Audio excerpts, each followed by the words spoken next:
Thanks, David. It is really a privilege to represent the Board of Directors of the McCormick Foundation today on this momentous occasion. I've been a member of the Foundation Board for almost 30 years, and although I was not present at the dedication of the former museum in the Colonel Stables, I think at that time I was on active duty in the Marine Corps, so I had several reasons for not being here.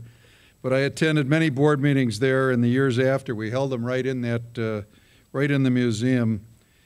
And I did play some role in the building of this museum in 1992 after increasing visitation, the Cold War, the 1st Division's deployment in Vietnam, led the then President and CEO, General Neil Creighton, who many of you know, to push for a much larger and much more ambitious museum, and that's what you have today. So we all have a debt of gratitude to Neil.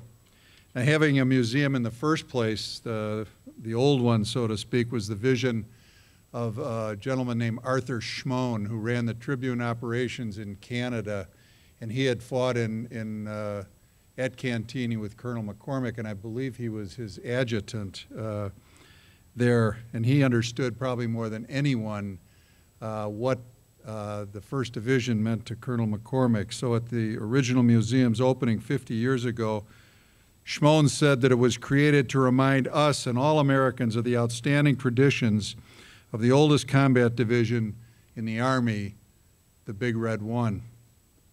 Today, when you go into this marvelous building, you receive a living history lesson and see a really proud monument to duty, honor, and patriotism.